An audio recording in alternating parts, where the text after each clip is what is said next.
Bonjour à tous, j'espère que vous allez bien. Donc aujourd'hui on va faire un cours d'algèbre, donc les lois de composition interne, d'accord? Donc on va faire un petit résumé des choses les plus importantes que vous devez retenir. Donc voilà, avant de commencer, si ce n'est pas déjà fait, je vous invite à s'abonner dans la chaîne et cliquer sur le bouton s'abonner qui est en bas de la vidéo et sur la cloche pour que vous puissiez être au courant à chaque fois que je poste une nouvelle vidéo. Voilà, je vais commencer des séries d'algèbre, d'analyse, des petits résumés que je faisais moi aussi quand j'étais en prépa, qui vont vous aider à avancer dans votre cours. Donc des exemples qui simplifient le cours, parce que le cours il est généralement très long. Donc je vais vous simplifier les choses, des petits résumés, des exos, comme ça va vous aider à avancer dans votre cours et vous aider. Donc on commence. Donc les amis, voici le plan de cette partie du cours. Donc on va faire les lois de composition interne. C'est quoi une loi de composition interne? Quand est-ce qu'on dit qu'une loi est associative, commutative? C'est quoi un élément neutre? C'est quoi une symétrie d'un élément? C'est quoi le énième itéré d'un élément? Et enfin, je vais vous faire un petit tableau, où je vais résumer ces éléments-là. Donc le tableau, il résume tout, d'accord? Donc on commence par c'est quoi une loi de composition interne? Donc les amis, une loi de composition interne, c'est toute application de l'ensemble E fois E, donc vers E, qui le couple X, Y, il va nous donner la loi. On va faire l'union de X, Y avec cette loi. Donc voilà, et on note ça à la place de ça, d'accord? À la place de cette notation, on note ça. D'accord? Donc, c'est quoi une loi de composition interne? C'est comme si on va voir l'origine des lois. Plus c'est une loi de composition interne, d'accord? Par exemple, on a A plus B. Donc, le plus, on va voir qu'il est une loi de composition interne. C'est comme si on va en arrière pour voir les lois de composition interne, d'accord? Donc, voilà, c'est une application, d'accord? Et on va pas noter comme ça, on va plutôt choisir cette notation à la place de ça, d'accord? Donc voilà, c'est quoi une loi de composition interne. Quand est-ce qu'on dit une loi est associative? Donc quand est-ce qu'on dit une loi est associative? Quand on a par exemple, quels que soient trois éléments X, Y, Z qui appartiennent à eux, d'accord? Donc quand est-ce qu'on dit est associative? Quand on a... Donc, on considère que celle-là c'est une loi. Donc quand est-ce qu'on dit elle est associative? Quand elle vérifie la propriété suivante. D'accord?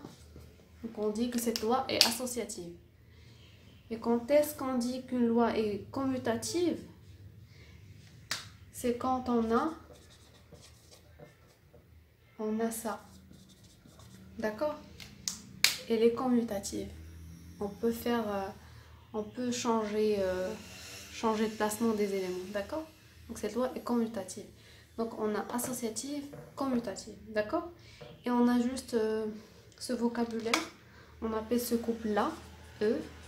L'ensemble E et la loi qui est définie sur cet ensemble, on appelle un magma. Donc c'est juste un petit vocabulaire. D'accord? Donc on va voir c'est quoi un élément neutre et c'est quoi une symétrie d'un élément. D'accord? Donc on dit que l'élément E, il est un élément neutre sur E, pour cette loi, d'accord? C'est un élément neutre pour cette loi-là. Donc si on a, quel que soit X qui appartient à l'ensemble E, donc X, donc c'est X, d'accord? C'est un élément neutre, d'accord? Donc, et on appelle symétrie d'un élément X, par exemple, symétrie de l'élément X, un élément qui appartient à E. On le note comme ça. D'accord? Donc, on l'appelle symétrique de l'élément X si on a x est égal à... Donc il est symétrique et il est égal à l'élément neutre. D'accord? Donc on va voir maintenant le énième itéré de l'élément x. Donc c'est ça la notation, énième itéré de x. Donc voilà sa notation.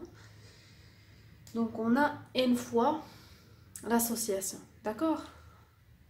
Donc maintenant je vais vous faire le tableau résumé des parties qu'on a vues. Donc voici notre tableau résumé. Donc une loi de composition interne, c'est une application. Elle est notée souvent par ces notations-là. Donc ces notations-là, d'accord? Donc on a ces composés-là. Comme vous voyez, on a fait ici l'étoile, d'accord? Donc on a étoile. Le composé c'est ça, on a deux éléments, A composé de B. L'élément neutre, voici un élément neutre, E. Donc l'élément symétrique de X, on le note X'. Et énième itéré de X, il est ça, N fois, d'accord? On a une loi de composition interne plus. Donc on a le composé A plus B. L'élément neutre de l'addition c'est 0, d'accord? Donc, et l'élément symétrique de x c'est moins x, l'opposé. Et pour l'énième itéré, quand on ajoute x plus x plus x, donc on a n fois x. C'est ça l'énième itéré, d'accord? Donc on a une loi de composition interne qui est la multiplication. Donc on a notre ça ou par un point, d'accord? On a composé c'est a fois b et l'élément neutre 1, d'accord? A fois 1 est égal à 1 fois a est égal à a. Ici, on a a plus 0 est égal à 0 plus a est égal à 1. D'accord? Donc ça, c'est la définition de l'élément neutre. Donc on a l'élément neutre, c'est 1. L'élément symétrique, c'est l'inverse. D'accord? Parce que x fois x à la puissance moins 1, ou 1 sur x, est égal à 1. D'accord? La définition de l'élément symétrique. Ici, on a x moins x, c'est 0. C'est l'élément neutre. Donc pour la énième itéré de x, c'est x fois x énième fois. Donc c'est x à la puissance n. Donc voilà la partie loi de composition interne. Je vais faire les autres parties du cours dans d'autres vidéos. Donc voilà. J'espère que j'ai fait le tour de cette partie et bonne chance.